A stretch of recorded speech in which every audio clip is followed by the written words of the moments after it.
Ajeng Widya Pratiwi dari kelas Pertanian 1B Politeknik Pembangunan Pertanian Malang. Di sini saya akan menjelaskan tentang pertanian berkelanjutan, penyuluhan pertanian berkelanjutan, dan konsep SDGs.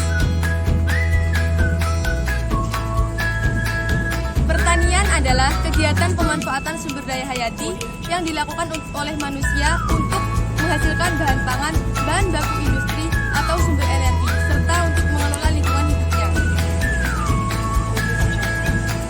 Konsep pertanian ada 3. Yang pertama adalah konsep pemenuhan kebutuhan pangan manusia. Pada konsep awal ini, pertanian menjadi sektor yang merupakan pijakan dari sektor-sektor lain, karena merupakan suatu fitrah dari sektor berbasis seperti sumber daya, yaitu pertanian. Yang kedua adalah konsep pemuliaan spesies pertanian, yang mencari varietas-varietas yang memiliki keunggulan tersendiri dan lebih menguntungkan manusia. Yang ketiga adalah konsep optimalisasi usaha tani. Sistem ini merupakan penerapan dari pertanian modern, yaitu agribisnis. Sistem ini merupakan sistem yang terdapat keterkaitan erat antara subsistem agribisnis, mulai dari hulu sampai dengan jasa penunjang dan penumpang satu sama lain. Contoh pertanian ada 3. Yang pertama adalah hortikultura, cabang ilmu yang membahas tentang pertanian yang meliputi tanaman buah, sayur, dan tanaman hias. Yang kedua adalah organik, sistem budidaya pertanian yang hanya mengandalkan bahan-bahan organik tanpa menggunakan bahan kimia sintetis. Yang ketiga adalah sistem pertanian hidroponik, budidaya tanaman yang hanya menggunakan air tanpa menggunakan tanah, dengan menekan pada pemenuhan kebutuhan nutrisi bagi tanaman. Selanjutnya, apakah yang dimaksud dengan berkelanjutan dan konsep berkelanjutan? Berkelanjutan yaitu sebuah sistem biologis yang tetap mampu menghidupi keanekaragaman hayati dan produktivitas tanpa batas.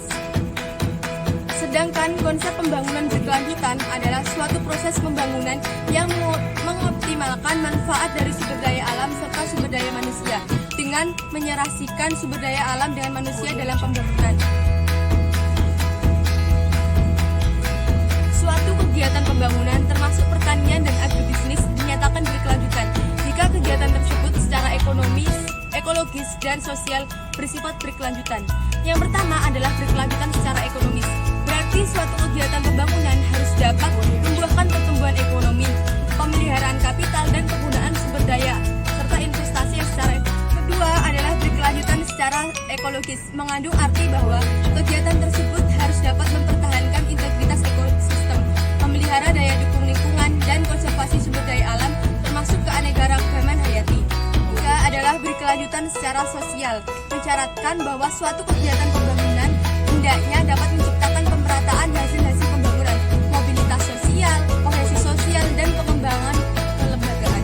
Berikutnya adalah konsep penyuluhan pertanian berkelanjutan. Yang pertama adalah konsep penyuluhan. Penyuluhan yang diberikan kepada petani memiliki dasar-dasar penyuluhan yang dialami oleh petani. Contohnya adalah hambatan dalam pertanian. Konsep-konsep penyuluhan tersebut adalah sebagai berikut. Yang pertama adalah pengetahuan, yang kedua motivasi, yang ketiga sumber daya, yang keempat wawasan, dan yang terakhir adalah kekuasaan. Sedangkan konsep pertanian berkelanjutan sendiri seperti yang sudah saya jelaskan tadi, yaitu meliputi berkelanjutan secara ekonomis, berkelanjutan secara ekologis, dan berkelanjutan secara sosial. Jadi, strategi penyuluhan pertanian berkelanjutan ini merupakan alternatif untuk mengatasi keterlambatan petani dalam mengadopsi teknologi. Rumusan strategi ini juga didasarkan atas karakteristik pelaku komunikasi, yaitu petani, dukungan iklim usaha, dan dukungan pemerintah pusat maupun daerah. Sekian yang dapat saya sampaikan. Semoga video ini bermanfaat. Wassalamualaikum warahmatullahi wabarakatuh.